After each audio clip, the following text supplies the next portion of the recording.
Hey everyone, hope everyone's having a great day today. Today I will be discussing the health benefits of chickweed.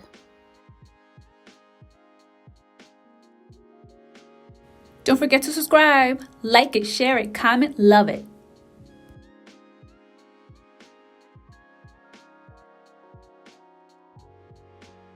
Chickweed, also known as starweed, is an herb native to Eurasia.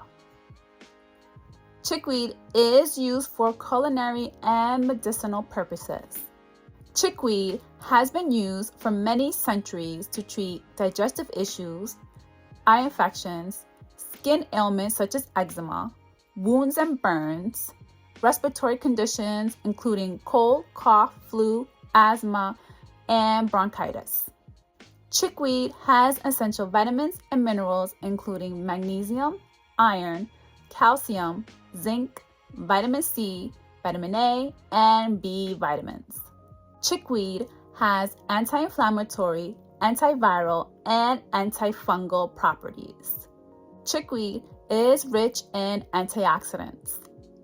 Antioxidants help fight free radicals in the body and may help prevent the risk of chronic diseases. Chickweed may help promote heart health and lower blood sugar levels, but more research is needed in humans. Chickweed may also help fight the hepatitis B virus. Chickweed may also promote weight loss. Chickweed may have some side effects including nausea and diarrhea, vertigo, weakness, headaches, contact dermatitis, and/or upset stomach. As always, consult with your physician. I hope everyone learned something new today, and I'll see you next time. Take care. Bye.